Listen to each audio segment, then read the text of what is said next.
Saitama, a carefree bald guy who only wants to be a hero for fun. Although, I wouldn't call punching an enemy with one punch is exactly fun. As you see, this bald loser Saitama is so powerful that it only takes one punch in every battle he's in, and even if he tries to hold back, the outcome is unfortunately the same. But somehow Saitama is still at the bottom of the ranking, while the majority of S-ranking members are just disgustingly useless throughout the entire moments. Not that he cares though, since he's only a hero for the fun. As a sudden explosion caught the eyes of the entire city that was caused by a blue monster with two antennas on his forehead that looked quite similar to our X's. The blue monster jumped into the sky, causing more destruction.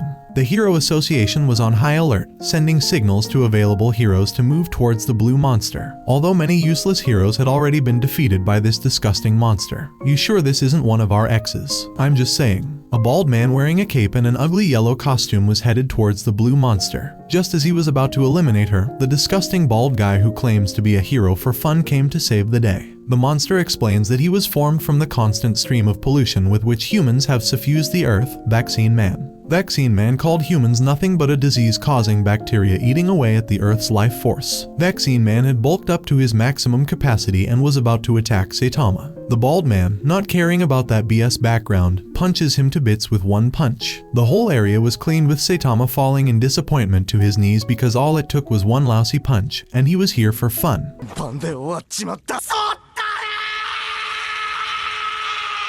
3 years earlier, believe it or not, this useless man was full of hair. While he was on his way when he ran into a half-human, half-crab monster. Saitama didn't run away after seeing the monster in front of him. Now is it because he was scared? Yeah, no. It's only because he was an unemployed loser like ourselves, rejected from many interviews on Indeed, and was in no mood to run. The monster let him go since Saitama's eyes were as lifeless as yours, and besides, the monster was hunting for a different prey, a big-chinned brat. Saitama went on his way when suddenly he ran into the same big-chinned brat. Saitama asked if his dumbass had messed with some crab monster, and the brat drew nipples on the monster with his marker. What'd I do? Go, just go. The hero was about to go away when the crab monster appeared and was about to smash the brat with his huge claws, but Saitama jumped in to save the brat from getting smashed. Saitama asked the monster if he was really going to eliminate that brat over some tiny prank. The crab couldn't care less about a brat since the monster had already eliminated dozens. The crab had the nerve to warn Saitama to step aside or else he would face the same fate. The monster tossed Saitama away like a piece of trash with a punch, but Saitama got up again with enthusiasm to become a hero and got laid right back down. Saitama jumped right up over the crab and grabbed one of its eyes using his tie, showing him no mercy, and his internal organs were pulled out, eliminating him in an instant. Fast forward to the present, Saitama remembered the incident when he was purchasing crabs from the supermarket. After that day when he defeated the monster, he trained so hard that he went bald. Saitama is now living the life he dreamt of, however he isn't exactly satisfied. Considering every fight he does it only takes one punch. Suddenly, the market started shaking when he was checking out. Suddenly, a portion of the supermarket vanished. As Saitama went out to see what had just happened, he saw a colossal titan walking around the city with his elder human brother on the titan's shoulder. The titan, as a human, wanted to become the strongest man in the world, working consecutively hard. On the other hand, his elder brother had invented a steroid named Biceps King, which he gave to his little brother. The little brother was transformed into the Jaeger family, leveling the buildings around the city. The city was being evacuated as Eren Jaeger started destruction. Suddenly, Saitama appeared on the left shoulder, shocking the elder brother. The elder brother ordered the titan to smash Saitama on his shoulder, not specifying which shoulder. The slow titan smashed his elder brother just like a mosquito, and instantly regretted his action. Blaming Saitama for his own mistakes, he begins attacking him. The titan started punching Saitama consequently, creating a giant hole in the ground. Saitama suddenly rose from the ground and one-punched the titan to his death. On his way back home, Saitama was thinking that there's no sign that the evils of the world are disappearing. This has not changed since the bald became a hero. In other words, Saitama thinks that he has not made any impact. And he isn't sad about that either. But there is something bothering him lately. As the days pass, his emotions grow more distant. He feels none of the emotions, whether happiness or sadness. In exchange for power, maybe he has lost something that is essential for a human being. As Saitama was petting a kitty, suddenly another appeared in front of Saitama, introducing himself as Super Custom Yo 649 ZMK2, who is bragging about himself while Saitama is still wandering in the abyss of his own thoughts. Saitama shattered the monster without a second thought and continued what he was thinking. As he reached his home uninjured as usual, he started washing his gloves. When he is out fighting monsters, he never felt as if his heart is really in it. He just does hero things as a hobby. In other words, as long as he gets a kick out of it, that's all he cares about. The next day, Saitama woke up again with a blast. Suddenly, some strong monsters started attacking him in his sleep, finally making him bleed after 3 years. The monsters have decided to take over their surface worlds because they are suffering from overpopulation. They have already killed 70% of humans. The monsters have encountered no humans who can survive their punches just like Saitama. It has been too long since Saitama has come across such worthy opponents. Saitama shattered one of the monsters with his single punch and then continued kicking some others. He continued getting hit and hitting at the same time. Just when the monsters had thought that Saitama had been finished, Saitama came out of flames and continued massacring the monsters. This is the first time in years Saitama has felt this excited. Just when Saitama had finished the monsters, the boss appeared from the ground, making Saitama more excited. Just as Saitama was about to go all out one-on-one with the boss, the alarm clock woke him up from the dream. So basically, his real life got so boring, he had to make up his own imagination. As he woke up, he heard the same voice from his dream. He got ready and jumped out of his apartment to fight. As the monster saw him, they raised a white flag and retreated back underground. It was at this point he started to realize maybe sleeping all day wouldn't be that bad, as Saitama was watching the news minding his own business. The news broadcasters were discussing a new type of mosquito outbreak, different from normal pesky mosquitoes. The news broadcast started a breaking news segment about a swarm of mosquitoes spotted in City Z, warning them that a farm was attacked by a swarm and was left with only the mummies of cattle. As Saitama was watering his plants, suddenly a single mosquito started getting on his nerves. Saitama, unable to slap the mosquito, literally started having beef with a whole bug. The city was alarmed about the demon-level threat and advised citizens to evacuate immediately. A robber who was robbing abandoned shops, thinking that a mosquito bite would do nothing, suddenly encountered the swarm of mosquitoes and was reduced to bones. Suddenly, the cyborg hero named Genos arrived on the spot to solve the problem. The queen was controlling the mosquitoes using some sort of signals, ordering them to hunt prey for her. Genos needed to get rid of the queen to disperse the swarm. The queen, thinking Genos was her next meal, ordered the swarm to attack him. Little did they know, Genos burned the swarm with a single fire blast attack. He began attacking the queen, who dodged his attacks while tossing him away like our exes did us. Genos used the same attack on the queen, but she said get that BS outta here. However, Genos managed to rip the legs off the queen at the cost of his left arm, causing the queen to retreat for a while to collect a bigger swarm. As Genos was about to launch another attack, he got distracted by Saitama, who was running after a single mosquito with insect-killing spray. Genos calls Saitama an idiot and ordered him to evacuate before he also turned into bones. The queen transformed to her full power and launched the swarm. Genos burned the swarm without a second thought, thinking the queen was an idiot for making it so easy to wipe out the swarm with a single blast. Suddenly, Genos realized Saitama was unharmed and standing still in front of him, praising Genos for saving him. Genos was confused to see Saitama unharmed. Suddenly, the queen appeared and started attacking the surroundings. The queen then moved fast, attacking Genos and ripping him in 2 parts. Genos, thinking this was it for him, decided to pull a Megumi Fushiguro special and about to ruin everyone's day. However, Saitama jumped in to slap the queen, eliminating her with ease and spraying her guts all over the buildings. Genos, being shocked that this disgusting-looking bald guy just wiped out a demon-level threat with little to no effort, asks Saitama if he can be his student. Genos is fully recovered and waits for Saitama to open the door, calling Saitama his sensei. Saitama lets in Genos, offers him a drink, and then asks him to leave, saying he's not looking for students. Genos tells Saitama his boring backstory nobody is trying to listen to, but basically he explains how he used to be a normal human 4 years ago when a malfunctioning cyborg destroyed his city and eliminated his entire family. Miraculously, Genos survived, and Dr. Cusino happened to pass by his town to end the oppression of cyborgs. Genos asked the doctor to modify his body to make him better, stronger, and more powerful. That's when Genos was made as a cyborg who fights for justice. Saitama saved Genos' life, which was saved by the doctor years before. So basically he feels indebted to Saitama and wants to study under him to increase his power. As I said, nobody wanted to listen to his story, including Saitama, as he is currently having a meltdown, trying to remember what bull he just said.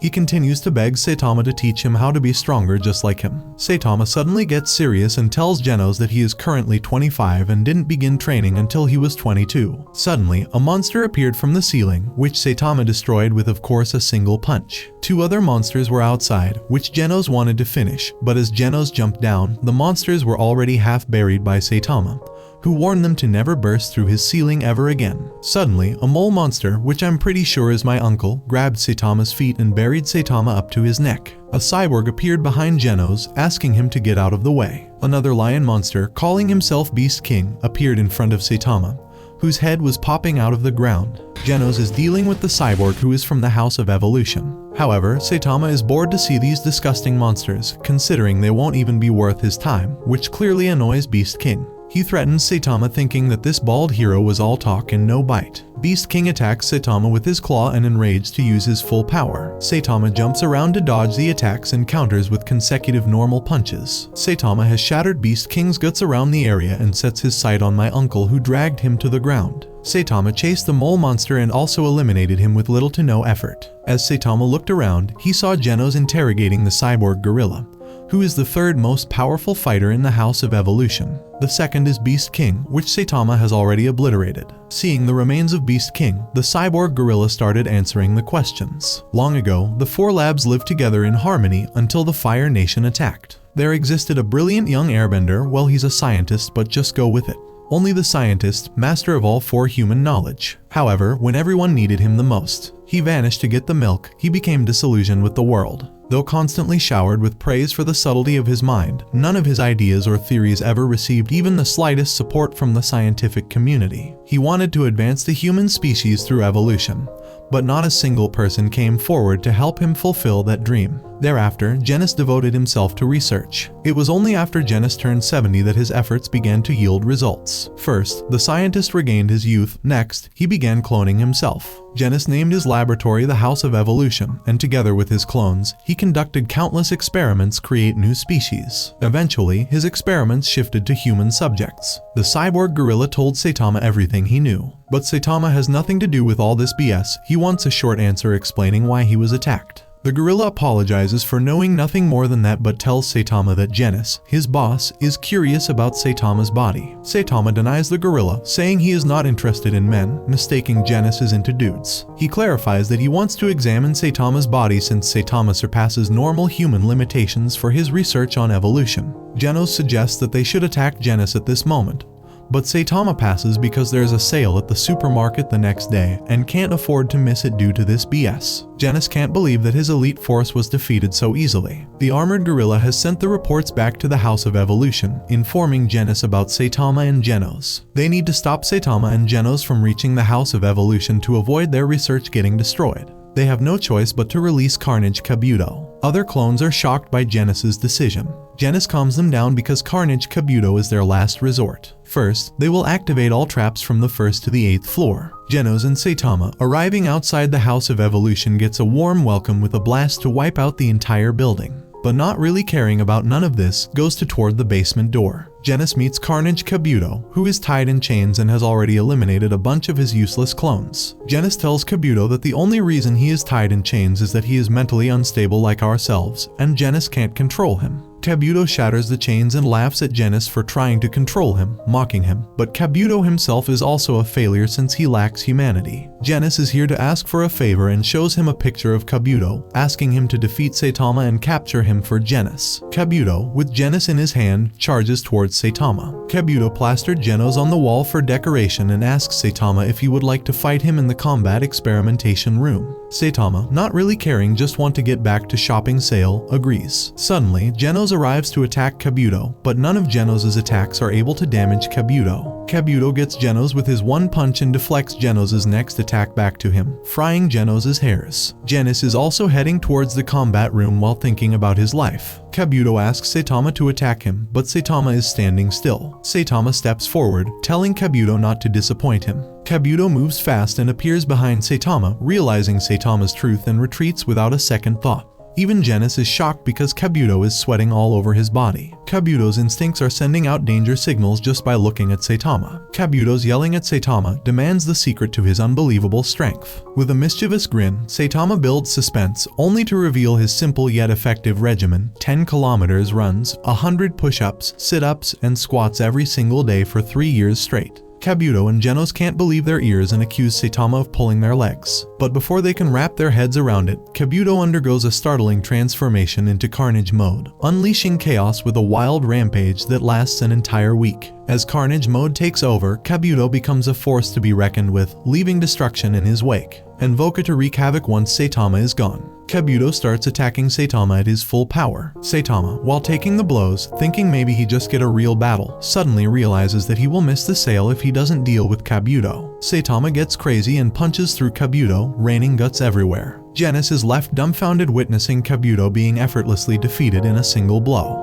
Genos swiftly suggests to Saitama that they dash to the supermarket, assuring they can make it if they depart promptly. With barely a moment's hesitation, Genos and Saitama vanish from sight. Meanwhile, as Genos gazes upon the colossal void torn open in the sky by Genos, he contemplates his own understanding of Saitama's BS plot armor. In the bustling city of F, amidst the towering office buildings and opulent penthouses, an unusual figure named Hammerhead stood amidst a crowd of disgruntled workers. Clad in experimental battle suits pilfered from some clandestine source, Hammerhead and his crew were on a mission to incite rebellion, envisioning a society where work was optional and support was provided for all. Their first act of defiance took the form of a protest outside a corporate office, but the indifferent gazes of the passersby only fueled their determination. To prove their seriousness, they set their sights on demolishing the penthouse of the city's wealthiest man. Equipped with their stolen suits, which granted them formidable power, Hammerhead and his crew converged on what they believed to be their target. With a single mighty blow, they reduced a building to rubble, only to realize their dumbass had struck the wrong target. Their intended victim's residence lay further away. Meanwhile, a new hero, known simply as Saitama, emerged from a fitful slumber to the unsettling news of Hammerhead's terrorist activities. As he watched the chaos unfold on his television screen, Saitama, a man with a famously bald head, felt a twinge of concern about his own reputation.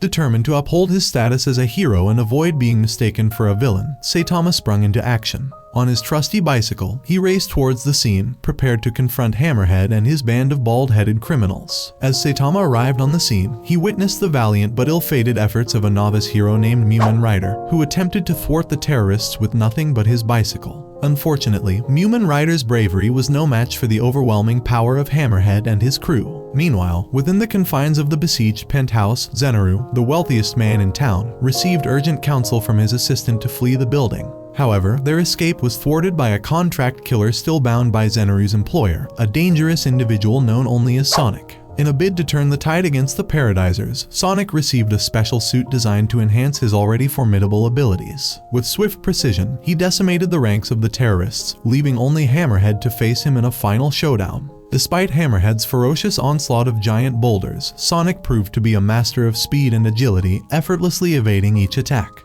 With a single stroke of his special white sauce blade, Sonic brought Hammerhead to his knees, effectively ending the threat posed by the terrorist leader. However, Hammerhead's formidable resilience allowed him to escape the clutches of justice, leaving Sonic to face an unexpected encounter with a useless, weak-looking bald guy. As Hammerhead fled into the night, Saitama confronted him with characteristic nonchalance, effortlessly shrugging off the villain's best efforts to defeat him. With a single punch, Saitama shattered Hammerhead's battle suit, leaving the would-be revolutionary humiliated. As Hammerhead slunk away in defeat, Sonic mistook Saitama for another terrorist, poised to strike with his blade until our hero, literally not giving a care in the world, hits him in the worst spot possible. And let's just say, this poor guy won't be having any mini-hymns for a while. Impressed by Saitama's composure and power, Sonic departed with a vow of vengeance, leaving Saitama to ponder his newfound status as a hero. Returning home, Saitama found solace in the company of his faithful companion, Genos, who shared in his disappointment at not receiving recognition for their heroic deeds. Determined to rectify this injustice, Saitama resolved to register as an official hero, with Genos at his side. As they embarked on the bureaucratic process of hero registration, Saitama couldn't help but crack a joke about the absurdity of filling out forms to save the world. With Genos by his side, Saitama looked forward to a future where their heroism would finally be acknowledged, one form at a time. At Hero Association HQ, Mumen Rider's promotion denial was settled, solidifying his position as a top C-class hero. Now, attention turned to the 55th Hero Certification exams, boasting 11,684 candidates across 6 venues, a 22% increase from the previous year. However, the numbers seemed irrelevant amid concerns about declining hero quality, prompting a call for more rigorous evaluation. Among the contenders was Genos, slated to participate in this year's exams. Meanwhile, at Venue 6, 6, a peculiar figure caught the attention of fellow candidates. Clad in nothing but his blue underwear, Saitama seemed the epitome of average, until he effortlessly dominated every class, reducing punching machines to scrap and leaving his mocking peers in awe. In the changing room, Saitama crossed paths with Genos, the S-class hero hopeful who excelled in the written exam. Despite Saitama's stellar physical performance, he was dismayed to find himself relegated to C-class status. During his interview, Genos was questioned about the mysterious destruction of the House of Evolution, a query that swiftly earned him S-class certification, much to his confusion and the interviewer's haste. Disheartened by his C-class ranking, Saitama shunned any further acclaim, much to Genos' dismay, who was eager to remedy the situation. Their focus shifted to a seminar in the lecture hall, where they discovered themselves as the only participants listening to a lecture delivered by an A-class hero, who seemed unsettled by Saitama's laid-back attitude. Reflecting on the Hero Association's origins, spurred by a millionaire's grandchild's rescue, they returned home with newfound resolve, even if Saitama remained skeptical of his hero status. Elsewhere, discussions revolved around Genos' meteoric rise to S-class and Saitama's unmatched physical prowess, hinting at a divine presence within him. The conversation turned to Saitama's potential to surpass even A-class heroes, unsettling some. Saitama's doubts persisted until a chance encounter with Snek, who sought to reclaim his status by challenging him to a duel, a challenge promptly met with a single punch, much to Snek's dismay. The next day, Genos proposed a quest for heroic recognition through acts of valor, leading to a sparring session where Saitama's nonchalant dodging frustrated his eager companion, until a serious punch cleaved a path through mountains. After their display of strength, the duo indulged in a food competition with Genos emerging victorious to the shock of the chef, only to be interrupted by Ami Mask, who extended cryptic invitation to Genos. Returning home, Genos decided to move in with Saitama, marking a new chapter in their partnership.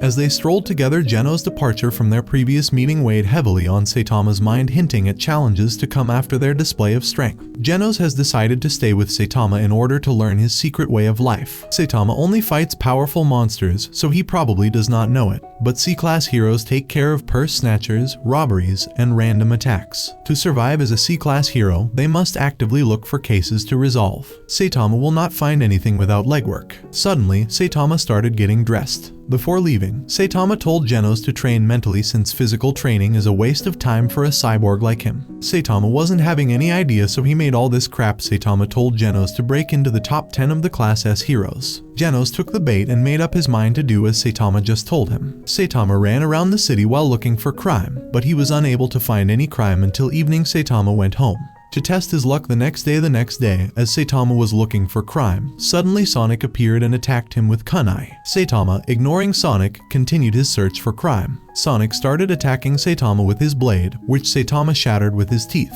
Suddenly, another hero named Top Tank Tiger jumped in between them because the girls around had complained that Saitama was running around the city with a scary look on his face since yesterday. Other people recognize the hero, who wants to cause trouble for Saitama to make his disgusting self look good.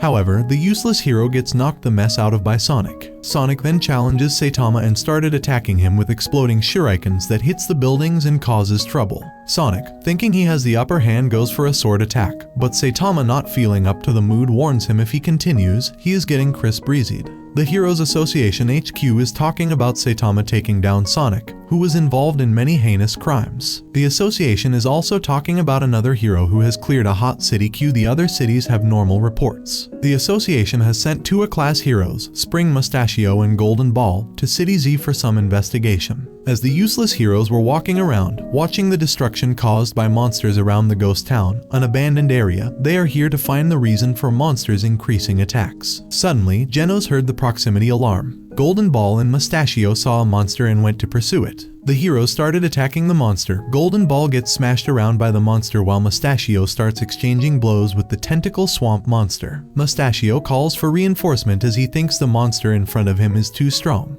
The swamp monster told Mustachio that he is from out of town and came to attend the meeting of monsters. Mustachio, who is completely injured and unable to hold on any longer against the swamp monster. As the swamp monster turned around after knocking out this useless side piece, the monster saw a bald guy heading towards him. The monster was about to attack Saitama, but Saitama knocked out the monster and had the nerve to use his tentacles for some konbu soup. That's some different level of disrespect right there. The reinforcements arrived and saw the signs that point to the existence of some horrible monstrosity. The HQ thought that some other monster finished the swamp monster, and the news has been broadcasted about another tough monster living in the ghost town. In the bustling halls of the Heroes Association HQ, tension crackled in the air like static before a storm. An emergency meeting had been called, and Genos, the fiery young disciple of Saitama, strode in, his metallic limbs gleaming in the fluorescent light. As he entered, he was greeted by Bang, the esteemed Silver Fang, whose reputation preceded him like a legend. Saying, "Genos, good for you to come here," Bang greeted with a nod. "We're facing a dire situation. A catastrophic asteroid hurtling towards City Z. It's a dragon-level threat, and time is not on our side." As the gravity of the situation sank in, Genos listened intently,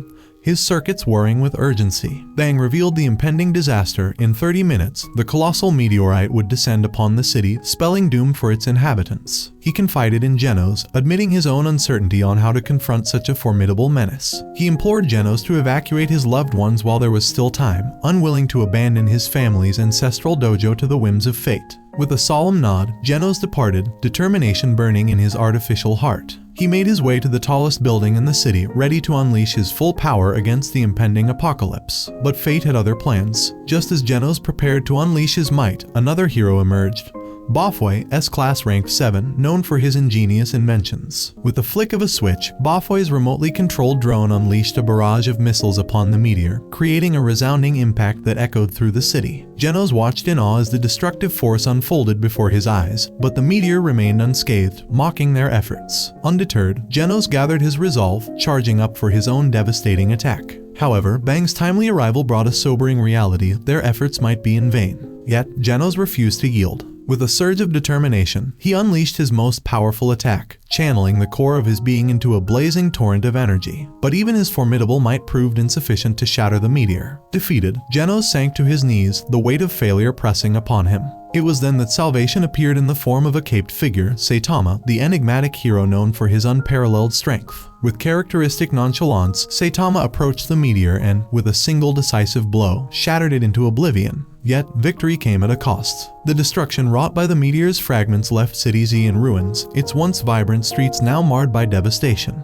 In the aftermath, the Heroes Association took stock of the situation, recalibrating their rankings to reflect the events that had unfolded. I think we can all agree S-rank heroes just gotta be the most useless rank to exist. Genos, despite his valiant efforts, found himself ascending only one rank, a bittersweet reminder of the challenges that lay ahead. Meanwhile, Saitama's feats propelled him to the upper echelons of heroism, though everyone hated him due to the destruction he caused. Even though he saved him. Honestly, just become a villain at this point. As Saitama wandered through the wreckage of the city he had saved, he couldn't help but notice the irony. The supermarket where he once hunted for bargains lay in ruins, while the dingy apartment he had been unceremoniously evicted from remained unscathed. And then, as if by cosmic irony, trouble found him once more in the form of Tank Top Tiger and his zealous brother, Tank Top Black Hole. Accusing Saitama of cheating his way to the top ranks, they sought retribution with fists clenched and egos bruised. But in the face of adversity, Saitama remained not caring. As the crowd gathered, casting blame upon him for the city's destruction,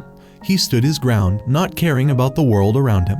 It was then that Genos arrived, a beacon of unwavering loyalty in the storm of doubt. With steadfast determination, he stood by Saitama's side, offering his support in the darkest of hours. And as the world turned against him, Saitama found solace in the steadfast friendship of his disciple, knowing that no matter the odds, they would face the challenges ahead together. The next day, a sea monster with tentacles has emerged from the sea. Newman Rider is on his way to defeat the monster, but Saitama is already there and has defeated it with his trademark nonchalance. The internet is buzzing about this mysterious C-class hero who effortlessly dispatches any monster that crosses his path, no matter how formidable. Meanwhile, other sea monsters have surfaced to attack humans, prompting the arrival of the 11th ranked class hero, Stinger, to defend the city. While Genos is busy cleaning dishes, he excitedly informs Saitama that his rank has jumped from C rank 5 to C rank 2. Suddenly, Genos receives a distress call about a group of sea monsters, calling themselves the Clan of Sea Folks, attacking the surface. In City J, Newman Rider is bravely heading towards the onslaught. Meanwhile, Stinger finds himself overwhelmed by the monsters until he manages to pull off a spectacular 4-monster takedown, only to face the boss monster who effortlessly takes him out with a single blow. As the threat level escalates from tiger to demon, chaos ensues in the city. The king, making his way through the deserted streets, takes down hero after hero with ease. Lightning Max is saved from a devastating blow by the timely intervention of the S-class hero, Prisoner, who is serving a life sentence for his inability to resist attacking beautiful men.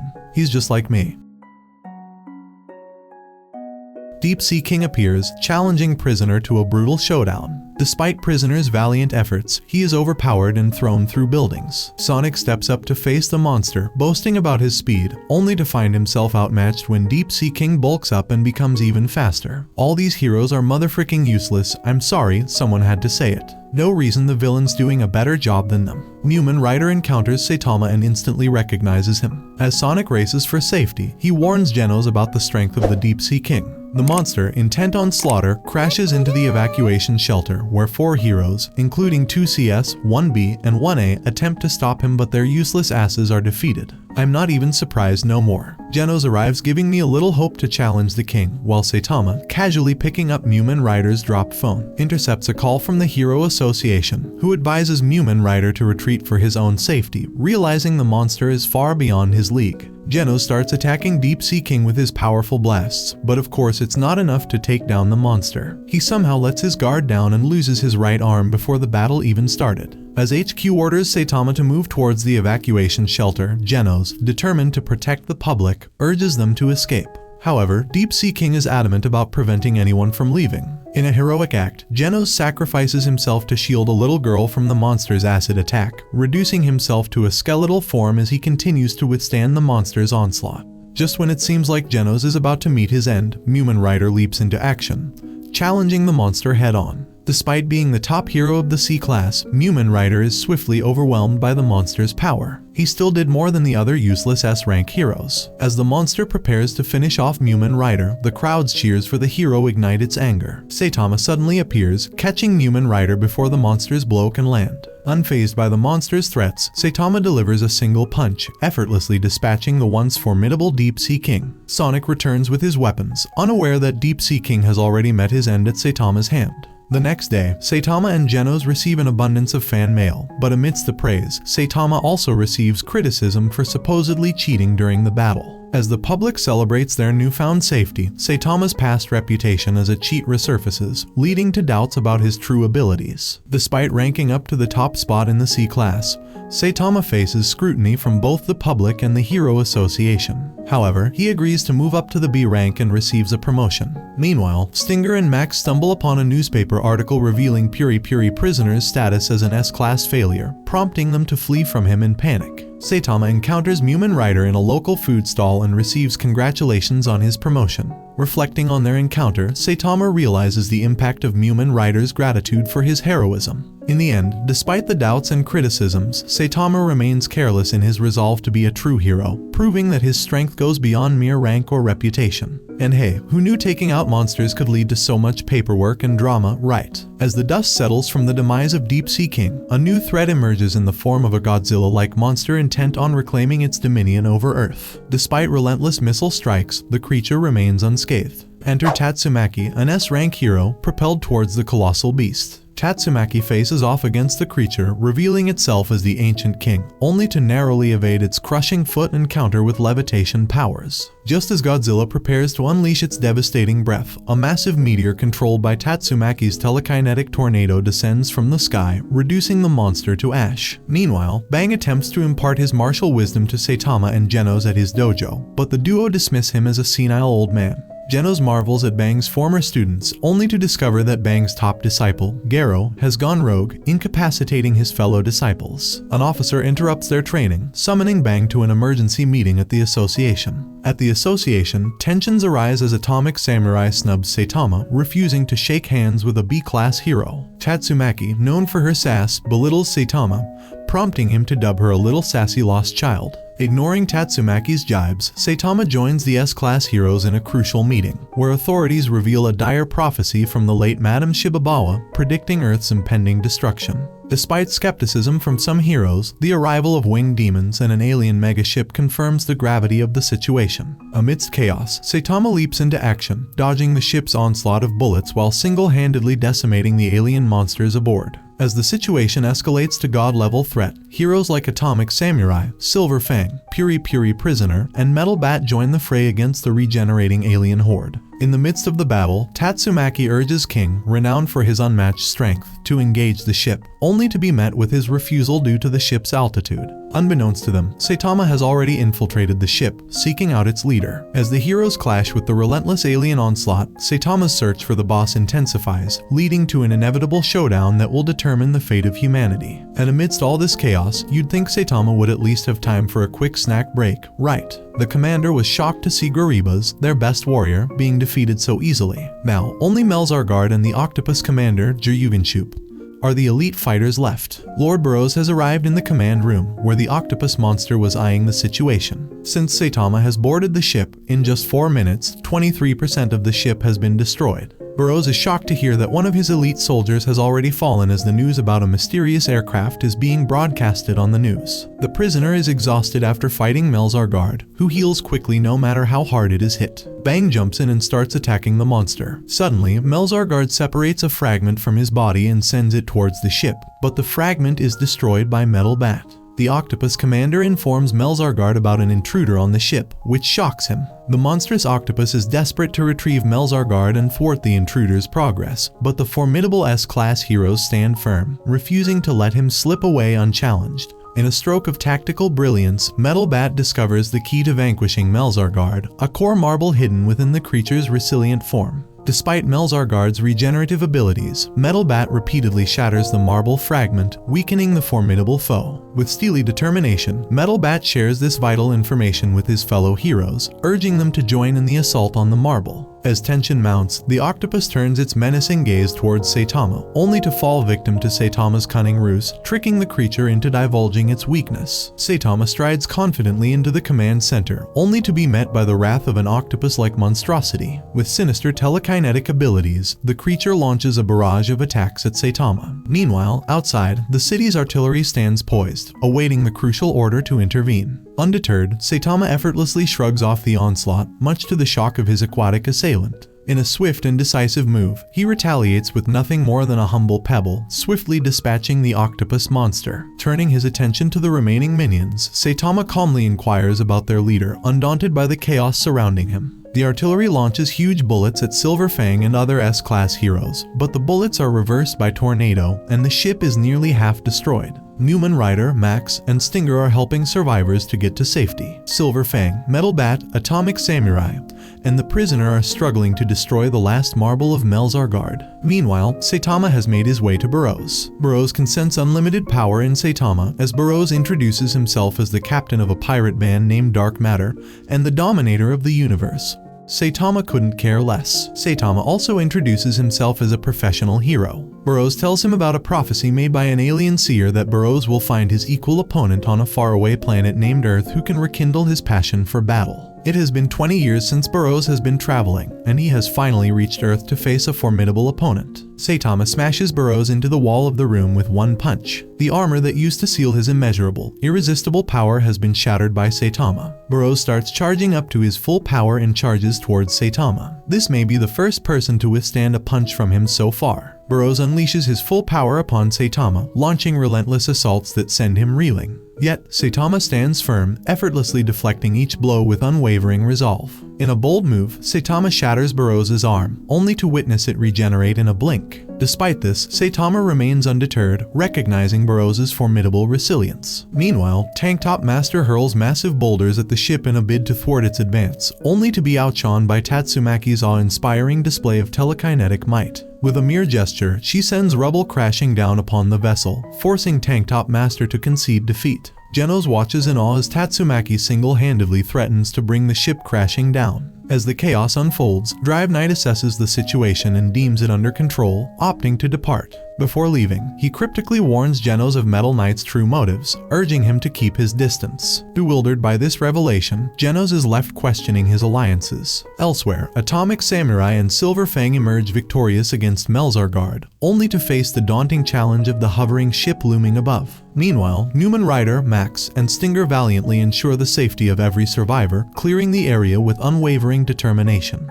Boros and Saitama engage in a relentless exchange of blows, their movements a blur of power and agility. Despite Boros' relentless assault, Saitama emerges unscathed, his resilience unparalleled. Among the countless adversaries Boros has faced, Saitama stands alone as the sole survivor to withstand his onslaught.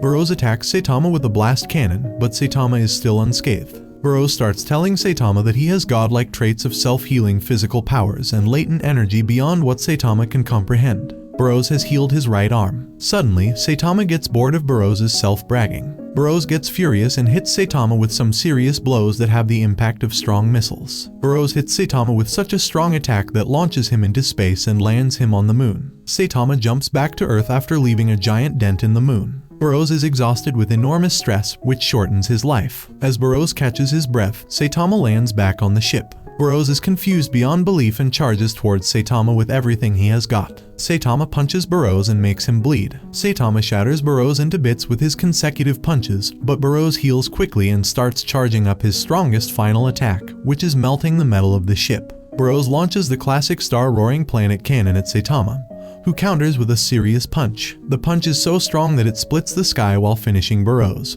who is taking his last breath. Boros gazes in awe at Saitama, acknowledging his incredible strength, yet deeming him a cheater for holding back his full power. As the confrontation escalates, Boros marvels at Saitama's overwhelming might, a force too potent to reckon with. The climax arrives when the power sphere, the very lifeblood of the ship, shatters, sending the vessel hurtling to the earth below. In the chaos that ensues, the S-class heroes scramble for safety, evading the impending deluge of wreckage. Amidst the destruction, Mask surveys the devastated cityscape, joining forces with the heroes only to chastise them for the collateral damage incurred. As tensions mount, a new player enters the fray. Metal Knight strides onto the scene, igniting further discord. Genos, ever vigilant, confronts Metal Knight, probing into his motives and questioning his sudden appearance post-battle. Suspicion hangs heavy in the air as Genos accuses Metal Knight of scavenging alien technology for his own arsenal of deadly weaponry. In a startling turn, Mask, embodying ruthless determination, swiftly dispatches the alien survivors captured by the heroes, leaving no room for negotiation or mercy. Mask leaves the scene after mocking Genos. Saitama emerges from the ship when Tatsumaki confronts him, asking what a weakling like him was doing inside the ship. Genos and Saitama completely ignore Tatsumaki and decides to start moving back home. However, she stops them and starts yelling, having them both stare at her in awkwardness. Genos calls Tatsumaki a crazy brat, causing her to plaster Genos on the rubble. Just as she was going to make Saitama her next target, Bang calms her down. Saitama decides to take Genos out from the rubble, with of course accidentally breaking his arm. Cydia has completely been annihilated, soon to be rebuilt even stronger and better than before. The next day, as Saitama and Genos are returning from the grocery store, they encounter a boy with a wild afro, looking like he's from the rougher parts of town, terrifying the girls nearby with his abnormally long tongue. But then, a hero named King arrives. King's reputation precedes him. He's such a legend that no one dares to challenge him for long. His mere presence, known as the King's Engine, is intimidating enough to make anyone flee on sight. And what's his real power, you may ask? Literally pure plot armor. As onlookers gather around King, they begin to inflate his ego with endless questions, each one more foolish than the last. Clearly uncomfortable, King waves them off, explaining he was simply out for some grocery shopping and would like some peace and quiet. Meanwhile, King is actually only excited about the video game he has in his hand, desperately waiting to reach home so he could sulk in a corner while playing his games. Saitama asks Genos about who that guy is and Genos tells him that he is one of the heroes at the Class S gathering. As King makes his way home, he suddenly hears a woman's terrified screams. Before he can react, a towering, clunky robot lumbers into view, looking like it was designed by a 2-year-old with spare parts. The robot introduces itself as G4, a creation of the organization, and announces its mission to eliminate King. Meanwhile, Genos and Saitama observe from the sidelines. With his mechanical precision, Genos remarks to Saitama that King is sure to beat the robot to scrap metal. However, King pauses, explaining that he needs a quick trip to the restroom, otherwise he won't be able to unleash his full potential. Constipation, as he says, is no friend to power. The robot, a bit confused but obliging, grants him a 10-minute break and warns that for every minute he's late, it'll send 10 unlucky souls to visit Toji. Right when the fight is about to begin, King runs away at Naoto's speed and hides himself in the bathroom stall. He thinks about how he is just a below-average 29-year-old unemployed loser who only happened to be at places where monsters were eliminated by others. Bro is sweating like a pig and wonders what really is a King engine. He wets his pants in fear, his face full of fear and dread. Well, the good thing is, he acknowledges the fact that he is way more cowardly than what he shows. He recalls how he only used his name as king to get free games. Suddenly, the bathroom begins to rumble and he holds the walls because the Pookie Bear is getting scared of dying. Of course, he knows he gotta escape this place somehow, so he wears his hoodie on his head to escape. King then hurries back to his apartment. While he is running, he hears fighting noises and thanks God that someone else is fighting it and he is saved. Back at the market, Genos, using his abilities, fights with the monster while Saitama is watching him and asks Genos if he needs his help. Genos responds that he is enough to mess with the wirings of the low-life robot and says that to achieve his assignment to him and rank in the top 10 of classes, he needs to be able to defeat something like that on his own. Saitama then leaves Genos with the robot and goes to find the king. King, on the other hand, reaches back in his apartment and plugs in his video games to feel better about the situation, as if he wasn't about to just let all those people take the hits for him. As he is about to start a screen and appears asking for the game's name, King ponders over what game name he should use. But then King hears someone tell him to use King as the game name. At first, he begins to respond that he can't use his real name, and suddenly when he realizes that there is someone else, King panics and his eyes widen in shock and slowly turns around and comes face to face with Saitama's bald head. I mean, seeing a bald man in your apartment without any notice does sound scary. Then, Saitama asks King why he ran away from the fight. He wonders if King is tired of fighting monsters. King ignores him. King pushes himself away from Saitama and asks him how he got in there. Saitama points to the window and tells him that it was open, so he let himself in. King's eyes burst out of his sockets as he screams that it is the 22nd floor. Then, Saitama looks at the game he was about to play and he completely ignores King's shock, like the way your dad ignored your existence. What more do you want from me?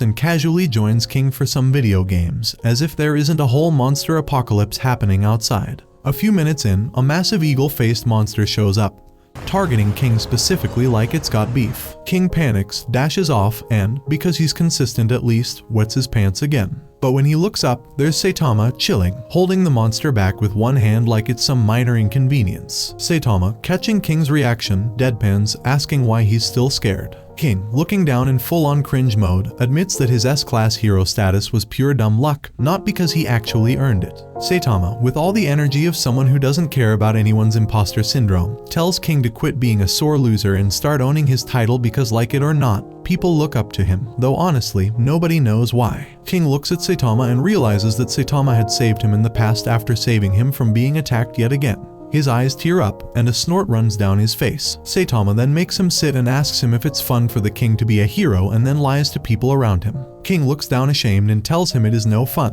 Saitama tells him it is not his business to intervene and he is not here to lecture the king. But King interrupts and informs Saitama that he has gotten credit for Saitama's victories. Saitama scoffs and tells the pathetic junk of a man in front of him that credit is not the issue, it is the fact that the king is everyone's hero. Saitama then asks King if he wants to keep on living like a liar or if he will quit being a hero. King looks down on his pal and tells Saitama that he is not man enough to decide. Saitama then gets up and is about to leave when King stops him and asks him why he is not angry with him. Saitama does not spare a glance at King's direction and tells him that he will drop by to play video games with him. And this is how King began to get his one and only superpower, which is to somehow summon Saitama anytime he is in danger. On the other hand, Genos, after his fight with the robot, rushes to his doctor with a piece of the robot's body he just swapped. He informs the doctor that the junk he brought is from a robot that called itself Machine God G4. Genos further informs the doctor that the robot possesses incredible power and a highly advanced AI.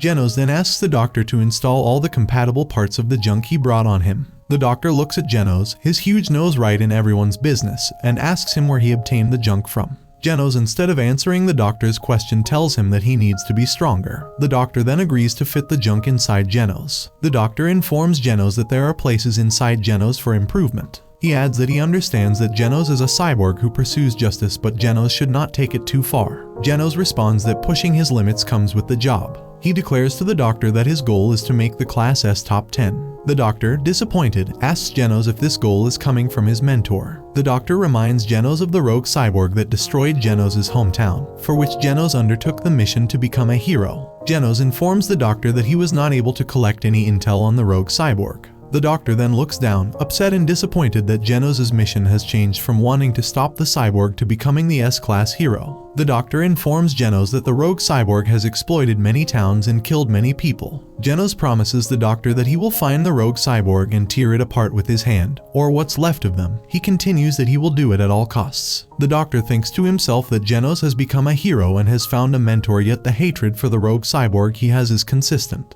The doctor lets Genos know that he is worried for him. He adds that he is on the trail of that cyborg and is aware of how dangerous the rogue cyborg has become. The doctor then warns Genos to not do anything rash when he encounters the cyborg. The doctor advises Genos to contact him as soon as he comes across the rogue cyborg. He adds that he is aware of how cool-headed and smart Genos is, but the passion of youth can lead anyone astray. The next morning, the president of the Hero Association announces that he leads the Earthdoom Prophecy Emergency Countermeasures team. He then welcomes all the villains to the headquarters. He then reassures them that nothing of their past records or activities will be discussed, and that the heroes standing before them are only there for the president's protection. The president is then interrupted by a villain, Sonic, who asks him where Saitama is and if he lives in the building. The president looks at Sonic confused and warns him to save unrelated topics for later. Sonic cross-argues and informs the president that if Saitama is not around, then he is leaving. The heroes warn Sonic against leaving, but he instead brings out a bunch of papers and starts reading the meeting minutes of the current meeting, which is not even concluded. Sonic then scoffs that he would rather puke his guts out than play hero with the Hero Association. A man named Garo interrupts the meeting. When Sonic leaves the meeting, the heroes ask the president if he has the approval of the association to ask for help from villains. The president pathetically growls and tells them that he has the approval of the association. He then focuses his attention back on the villains and tells them that mankind is on the verge of collapsing as if they cared, and they will not be able to save it unless heroes and villains unite as one. He tells them that the heroes under their assigned classes are not enough to fight against the aliens. The president then makes an offer to grant them anything they desire if they agree to the terms and conditions laid down before them. A voice interrupts the meeting. He remarks how accurate is the prophecy of aliens taking over the world. He boasts that the prophecy is right to the extent that all the nobodies combined in the meeting room would not be able to take him down. The president asks the mysterious man who he is. The man introduces himself as Garo, then continues that he has taken down many heroes and he can easily take down everyone here. He then challenges everyone and asks them to come at him. The president warns Garo to stop fooling around and tells him to bounce. Garo continues making stupid remarks about how unwelcoming the hero headquarters is and that he will not leave. The president, annoyed with Garo, orders the heroes to finish him off, but G-But around uninstalls them in mere seconds. The rest of the villains start cheering for Garo, but Garo lets them know that he is not on their side either and challenges them to combat as well. Blue fire then attacks Garo, but Garo dodges it and instead, the blue fire's attack backfires. Garo ends up deleting everyone in the meeting hall. The president yanks his pants and calls for S-class heroes for backup and hides under the table. Garo approaches the minister and informs him that he cannot fight S-rank heroes for now, but exactly after half a year he will come to challenge them and show them who is the strongest. Meanwhile, Fubuki is on her way to Saitama's house with her guard. She asks her guards what they are supposed to do when the target resists. The guards respond that they are to beat the target to the extent that he never dares to misbehave again. Saitama, on the other hand, oblivious to the fact that he will have guests over soon, is playing video games and Genos is washing dishes. Genos informs Saitama that he has been upgraded to S-Class rank 14, and Saitama has upgraded to Class B. Genos continues that Saitama never informs the association about the monster he takes down, but despite that, his grade is being upgraded. Genos then adds that this might be because citizens have started taking notice of Saitama's victories and have started informing the association about it. He then says to Saitama that soon citizens will start a fan club for Saitama. Saitama, still focused on his game, answers that even Class S heroes don't have a fan club. As they're speaking, Genos suddenly feels a strange presence in the vicinity. He decides to go and check it out himself as Saitama is occupied with the game. Genos thinks to himself that this will also help him to test out his latest upgrades. When he steps out, he sees Sonic. Genos asks him what he is here for. Sonic responds that he is here to settle a score with Saitama as he is his rival. Genos laughs at Sonic for comparing himself to Saitama. Speedo Sound Sonic scoffs at Geno and insults him for following around Saitama as his personal toilet paper. Genos takes Sonic away from their apartment and starts fighting him. In the meantime, Fubuki arrives at Saitama's house and starts talking to him. She tells him about the hero industry and offers him to join her group. Saitama teases her and rejects her offer. And well, she ain't this so lightly, causing him to punch her guard and sends them flying. Fubuki gets angry and uses her supernatural ability to fight him. But Saitama, a bit confused on why is she even mad in the first places, and easily dodges her attack. Back to Genos, launching a really powerful attack in the direction of Fubuki, but Saitama protects her. Sonic and Genos start their fight again, and Genos cuts off Sonic's ponytail and he gets angry. Sonic lands a major blow at Genos, but Saitama protects him.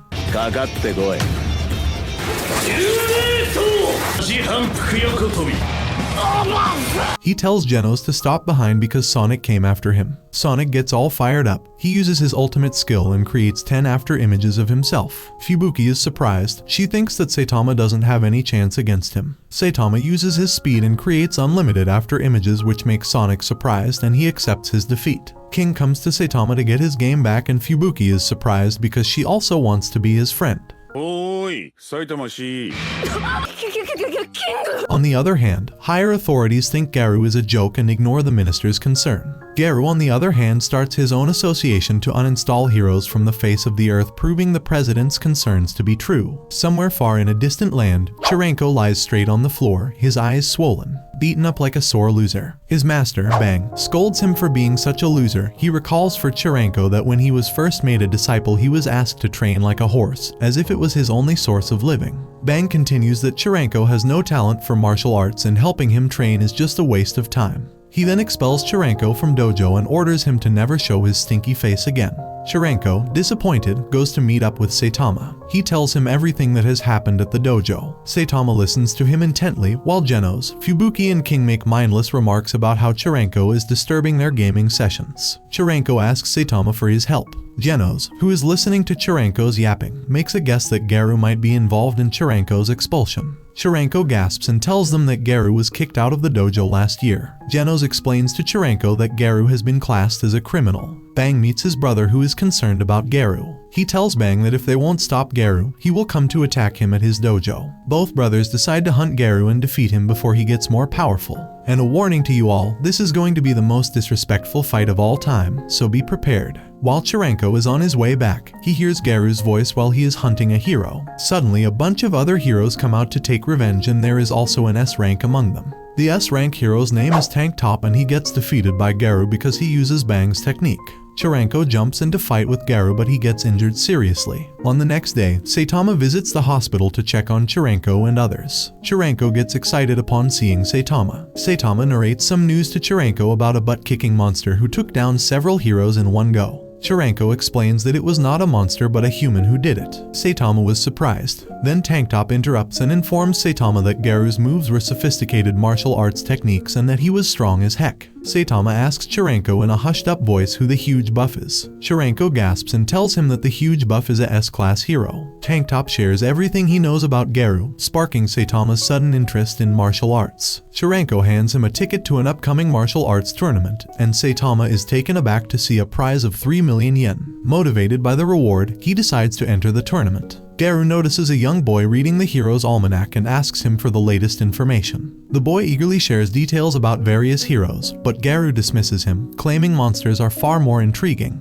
Rising to his feet, Garo leaves, intent on hunting heroes, and heads to a bar where he confronts Golden Ball, an A-rank hero. A fierce battle ensues, with another A-rank hero joining the fray. Though Garo ultimately defeats both heroes, he sustains injuries in the process. Nearby, Saitama is shopping for a wig when he crosses paths with Garo. Mistaking Saitama for someone pursuing him, Garo attacks, but Saitama remains unharmed. Wondering who is this nobody trying to steal from him. With a frightened face, this man's looks like he just seen the face of death. And well, since he thought he was trying to steal, Saitama chose to give him a nice tap on the shoulder.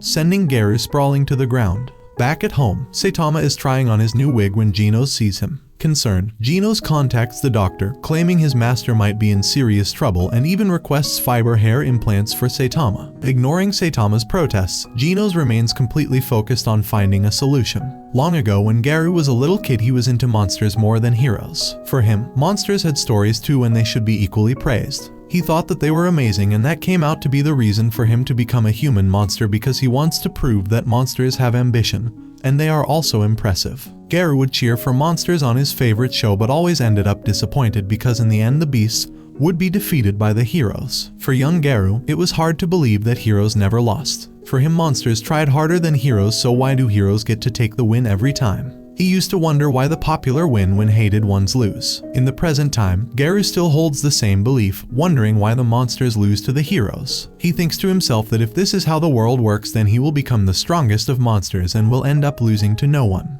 His chain of thoughts is broken when the stink of the dumpster he is lying in wakes him up. Garo wakes up in a garbage dump and his memories from last night are fizzy. Chirenko is curious if Saitama is dumb enough to fight in the tournament under his name and he starts panicking. The Hero Association starts showing concerns over Garo and the higher authorities feel unsafe. The Hero Association reaches out to King and asks him to provide security, but he rejects them and tells them that he is currently in the middle of a fight but he is playing video games. Another S-rank hero, Metal Bat, decides to provide security to an official of the Hero Association and suddenly monsters attack, and they are after the chairman's son and kidnap him.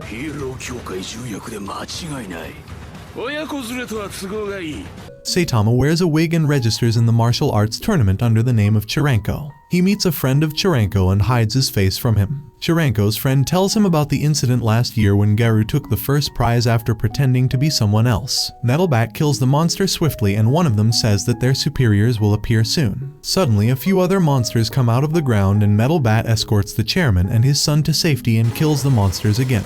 He also forgot to ask them about their motive. The headquarters reports that the chairman is safe, but the senior officer is concerned and tells his subordinate about the incident 2 years ago when junior and senior centipedes appeared back to back. Suddenly, a giant centipede appears in the city and a dragon-level threat gets published. Metal Bat is injured and 2 junior heroes come to assist him. He tells them to carry the chairman and his son and run as far as they can without looking behind. Metal Bat then focuses his attention back on the giant centipede he is trying to take down. He recalls the previous attacks where the centipede dodged Metal Bat attack easily. He realizes that the centipede at every attack protects its face. Metal Bat then lays out a strategy to attack the centipede's face. He rushes and climbs up on the centipede and runs on it until he reaches right on its head. Metal Bat then uses his killer move to destroy the centipede, but ends up getting severely injured and thrown away like yesterday's trash. Garo appears and tells Metal Bat that he is going to defeat him. Metal Bat thinks that he is joking, but when Garo attacks him, he knows that he now has to fight 2 enemies. The Hero Association headquarters finds out that Metal Bat is missing in action,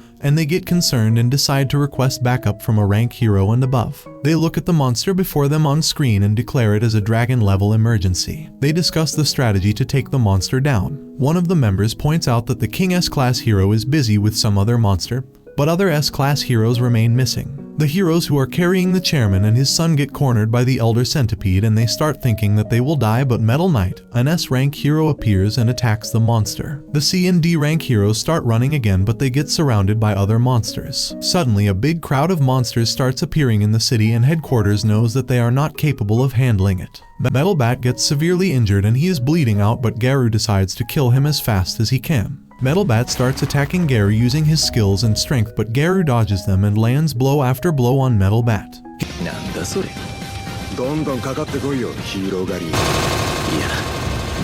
Garo then points out to Metal Bat that he has lost a lot of ketchup, and his bones are broken. What is it that keeps Metal Bat standing? Some stupid hero pride. Metal Bat ignores Garo and tries to attack him again with his bat but misses. Garo then realizes that Metal Bat's swings are getting faster and more powerful. He notices that with each hit and each attack, Metal Bat keeps getting stronger. With that, Metal Bat lands a hard swing at Garo and ends up injuring him. While both of them are fighting, other heroes start appearing in the city to defeat monsters. At some point, Metal Bat can get ahead of Garo and attack him fiercely, but he stops in the middle of the fight because his sister appears. Metal Bat made a promise to his sister that he would not use violence in front of her.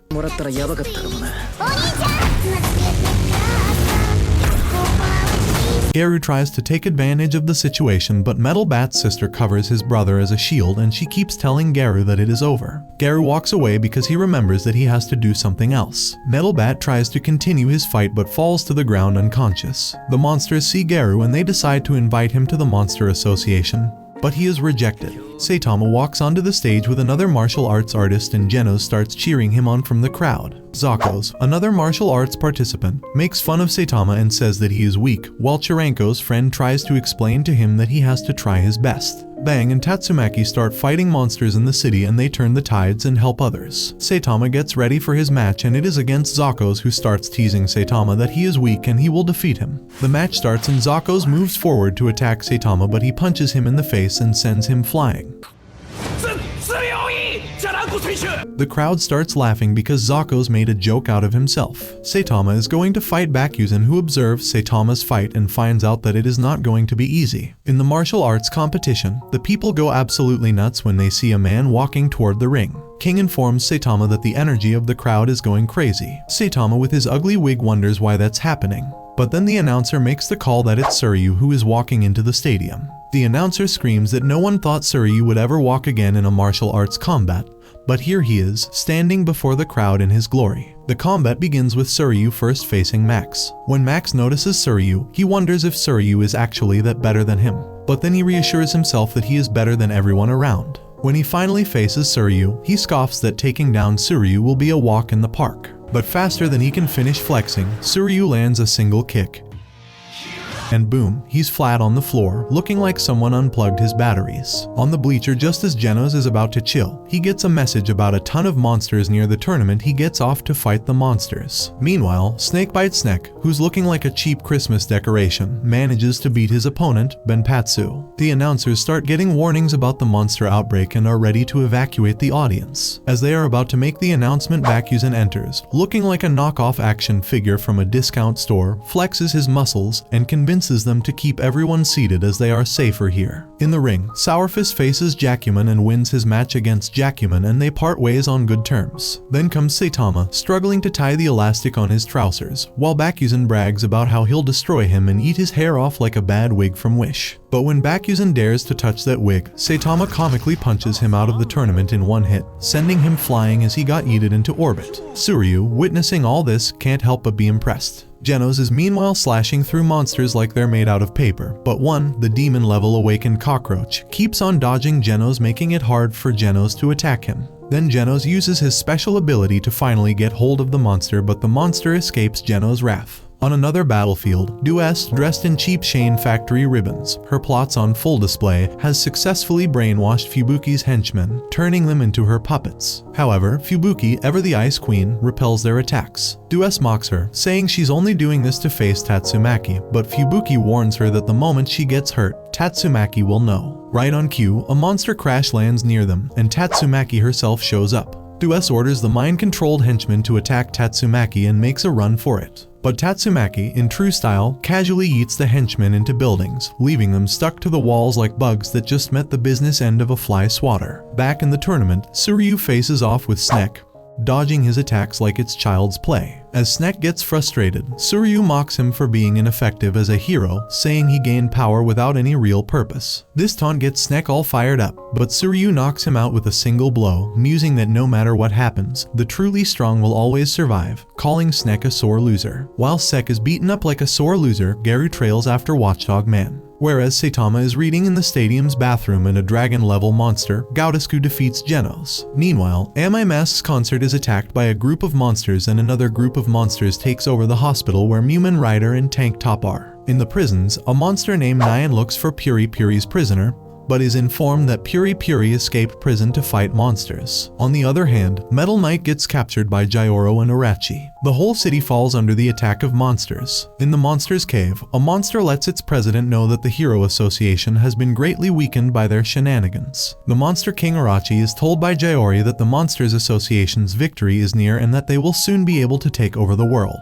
The Hero Association gets word that Watchdog Plaza is under attack by a group of monsters. Before they can make a move, Child Emperor, S-Class Hero Rank 5, sends out his robot, Underdog Man number 22, to analyze a monster named Eyesight's poisons and find a cure for the paralysis. Afterward, he tries to pull a fast one by detonating Underdog Man near Eyesight, hoping to blow her up, but it doesn't go that smoothly. Instead of dying, Eyesight transforms into a creepy, ugly insect. She manages to track down Child Emperor, but just when she's about to end him, Pig God rolls in and literally eats her whole.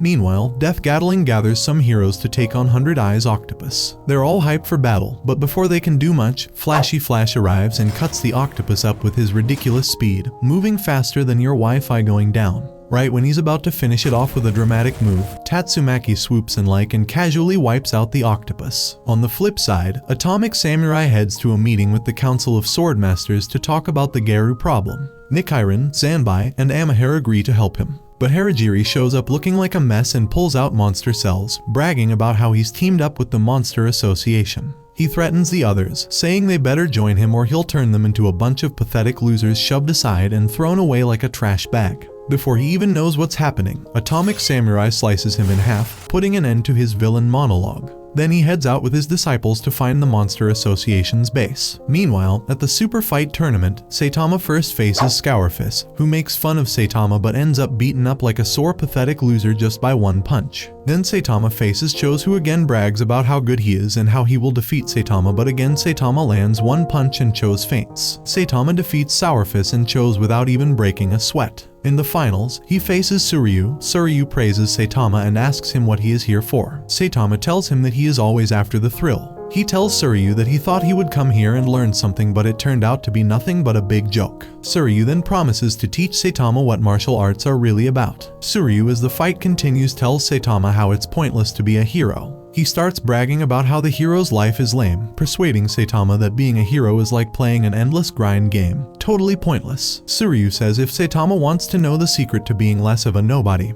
he should start chasing thrills like him. Saitama, visibly annoyed, lets Suryu kick him in the head. The wig flies off and Saitama is finally exposed. Saitama then throws a quick punch but holds back, causing a shockwave so powerful that Suryu's clothes get blasted off, turning him into a muscular, stunned statue. Saitama gets disqualified, but Suryu, still salty, attacks again with his final move, Void Phoenix Ascension Fist. Saitama is unfazed by the assault. When Saitama says that martial arts are techniques that make you look cool, then he starts rotating like a pizza in the oven, dodging Suryu's attacks effortlessly, and starts spinning around. Suryu tries to attack Saitama yet again but is knocked back by Saitama into a wall while taking Saitama's white belt, resulting in Saitama's pants falling down. Despite Suryu embarrassing Saitama with that action, he is still in deep shock that he lost. In the post-credit scene, Genos wakes up from the wreckage and a monster is heading toward the martial arts tournament. Suryu goes in one last time but gets yeeted into a wall like a trash can and gets in deep shock for losing it to Saitama. During the closing ceremony, the host appreciates Suryu and says that despite the mishap, Suryu came out unscathed. Suryu wonders unscathed. He thinks to himself that had Saitama not stopped short, he would have turned into dust. Suryu's chain of thoughts is broken when the host adds that the arena is surrounded by the monsters and they are ready to attack. While Suryu is being handed a trophy he clearly didn't win,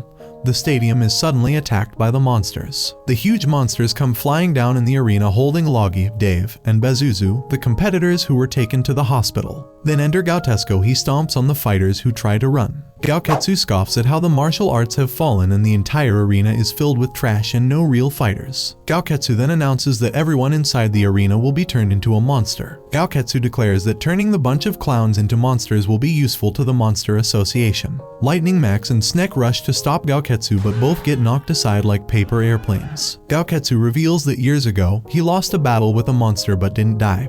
He was taken by their association and transformed into a monster himself.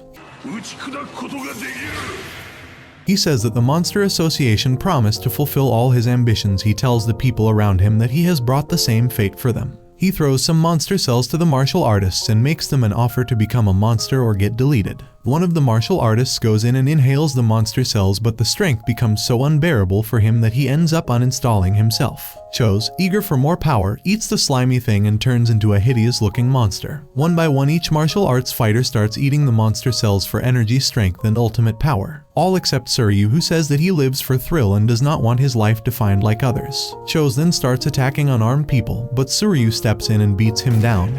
Chose gets up again. Suryu tells him that Chose is not bad at fighting. Chose gets irritated at Suryu's remarks and starts generating some huge power ball between his horns. Suryu, not even fazed by the ultimate power showdown before him, rushes towards Chose, holds him by his horns, and breaks them away from his head. Suryu then lands a kick and Chose gets thrown away into the wall. Suryu then wipes out a few other monsters as well. He picks up the monster cells thrown at him by Goketsu and throws them back at him. In response, Goketsu sends his monster crows to attack Suryu, including Sourfist, and they pummel Suryu like he's nothing but a punching bag. Bakuzen watches everything unfold, admitting that he's always hated Suryu but also knows he could never beat him. Deciding to change that, Bakuzen grabs 3 monster cells to keep Suryu from being tempted and eats them all. However, the overload causes him to faint on the spot. Before the monster crows can feast on Suryu, Lightning Max and Snek come to his rescue, beating the crows into oblivion. They try to stall Goketsu to buy Suryu time to get help.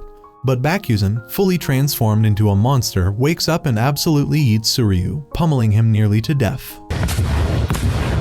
Meanwhile, Mumen Rider and Tank Top Master are busy defending the hospital where Chirenko is staying. Back at the Coliseum, Bakuzen arrogantly declares himself the strongest after beating Suryu, but Goketsu quickly reminds him who's boss by almost killing him with a single punch, which also destroys part of the Coliseum. Goketsu warns Bakuzen not to get too cocky, then receives a message from Gyoro to retreat since S-class heroes are approaching.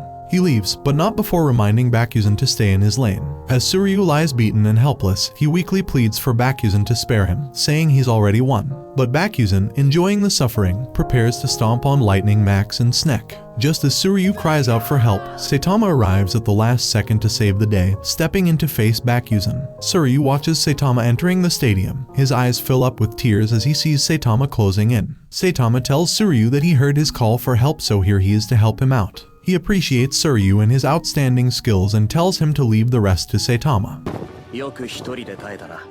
Suryu, all beaten, looks up at Saitama, walks up to Bakuzen and recognizes Saitama's bald head from earlier. Bakuzen recognizes Saitama as the guy who knocked him out earlier with a single punch. Furious, he launches a full-force attack at Saitama, but once again, Saitama blocks and finishes him off with one effortless punch.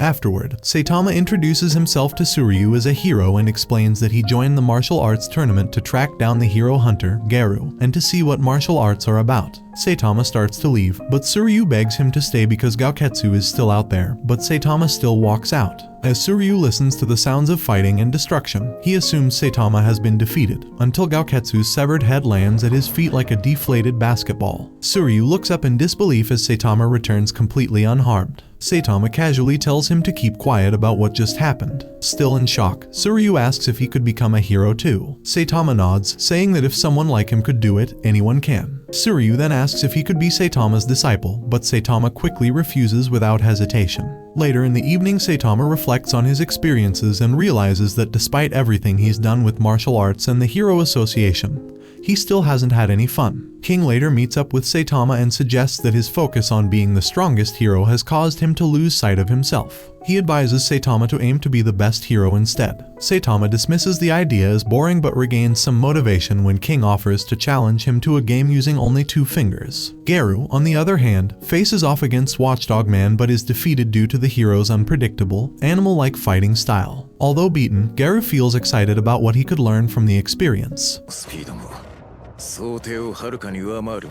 As he walks off towards his next target, Garo spots King.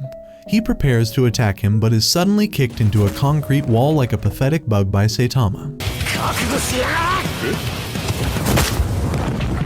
Genos, meanwhile, is sent for repairs to Dr. Cusino. Sonic is training when 2 powerful ninja warriors, Gale Wind and Hellfire Flame, attack him and offer him monster cells to increase his power. Sonic cooks the cells before eating them, and instead of getting some monster energy, he gains a brutal case of diarrhea. So much for monster mode. Back at his place, Saitama keeps losing to King in their video game battles. During a break, Saitama notices King's phone and asks about it. King explains it's for hero emergencies, like a hero's bat signal. Although, I don't know why he even has that, considering he ain't finna answer sheet. Meanwhile, Gyoro and Destrochloritum have taken control of an executive in the Hero Association. They fake a negotiation for monster-human coexistence but then reveal their true plan, to force all the heroes into a massive battle with the Monster Association, right before the vessel Gyoro controls blows up. Destrochloritum grabs his pistols to attack the remaining executives, but Super Alloy Darkshine arrives and finishes him off. In the Monster Association's headquarters, Gyoro and Monster King Orochi hold a meeting. Orochi notices the awakened cockroach, who lost to Genos earlier, and eats him. Dues is spared because Gyoro sees her special abilities. Orochi asks about Goketsu but learns he's been killed.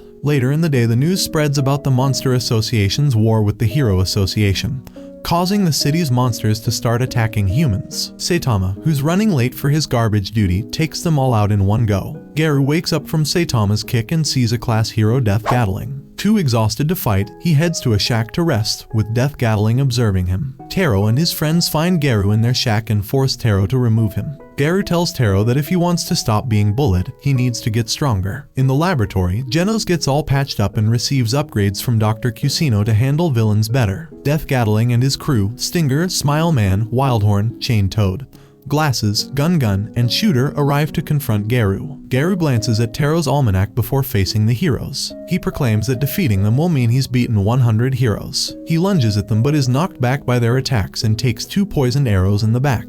Garo, noticing their teamwork, targets Glasses, thinking he's the weak link, but finds out Glasses is ready for the fight. Death Gatling describes their motivation for eliminating Garo to get respect from the Hero Association, which disregards the other valiant heroes in spite of the amount of effort the lesser heroes put out in their job and only gives attention to S-Class. Garo defeats Wildhorn, Gun, Shooter, and Chain Toad. Death Gatling opens fire on Garo, but Glasses moves closer to Garo. Glasses recalls how, after Saitama had previously saved him, he had been despised by Fubuki's crew. Saitama advises Glasses to move forward from his mistakes rather than dwelling on them. Garo dispatches Glasses and Stinger with ease, leaving Death Gatling as the lone survivor. Garo attempts to inform Death Gatling that a child is in the shed, but Death Gatling doesn't think Garo is telling the truth, so he employs his last tactic, Death Shower. Taro is spared when Garo acts alone and diverts all of the gunfire. After causing him embarrassment, Garo vanquishes Death Gatling, and Taro flees upon watching his defeated heroes. Garo searches for a water source, but glass signal brings Genos to them. In a video game challenge, King closely beats Saitama, which irritates Saitama greatly. When King's phone buzzes, it means Genos is at the location, probably blowing up another block. Saitama and King head towards him, fully aware that everything Genos touches turns into a dumpster fire. When Garo and Genos start scrapping, Genos whips out his mechanical hand, trying to flex by pinning Garo to a tree. Garo, though, slips out of Genos' grasp, declaring himself to be the ultimate monster, as if anyone actually asked for his main character moment. Garo starts side-eyeing Saitama, questioning who this bald dude really is, while Genos, probably still salty from the last L he took, denies Saitama's claim that he can always beat demons with ease. Before they can finish, a squad of monsters roll up, thinking they're about to make a scene, but Genos wipes them out like he's clearing notifications on a dead app, bragging that he'll get stronger because he's built differently, always learning from his L's. Just as Genos is about to fire another shot at Garo, Bang comes in hot with a head kick.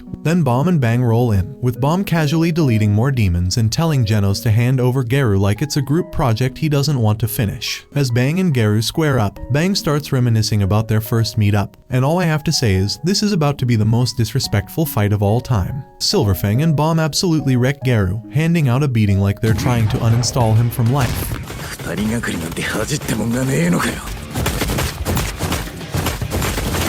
Flashback to when Garo was a loner and Tat-chan, the popular kid, was living rent-free in everyone's heads. Remembering his early years as a lonely boy shadowed by a popular classmate named Tat-chan is a pivotal moment in Garo's hatred of heroes. Garo hates heroes because he believes that people become heroes not because they are genuinely good, but rather because they want to control the weak. This belief was reinforced when Tat-chan and his friends tormented Garo, calling him a monster and attacking him while he was acting heroically. Garo saw this as evidence of how society rationalizes cruelty by elevating the strong while demonizing the weak. As a result, he decides to play the part of a villain, subverting this system and distancing the idea that only heroes can utilize strength. In fact, Tat-chan and his crew ganging up on Garo wasn't even about something he did. He was just labeled a monster for existing, so they decided to throw hands, like bullies trying to farm clout. Just when Garo's about to catch another L in the present, Phoenix Man swoops in with the kind of last-minute save with whatever chaotic energy he has left. Garo bounces back, handing Fang and Bomb their own share of the roast, showing life isn't done throwing curveballs at him yet. On the other hand, Genos begins to lose hope and thinks he is unworthy since he was unable to defeat the enormous dragon-level monster. When Elder Centipede shows up with a loudhailer challenging him, Fang prepares to face him head-on. Elder Centipede's history was briefly provided by the Hero Association to King, who then lies to provoke the creature into fighting him by claiming that Blast, who is an S-Class hero rank 1, had come. King is about to be killed by Elder Centipede until Saitama shows up and delivers a serious punch to it.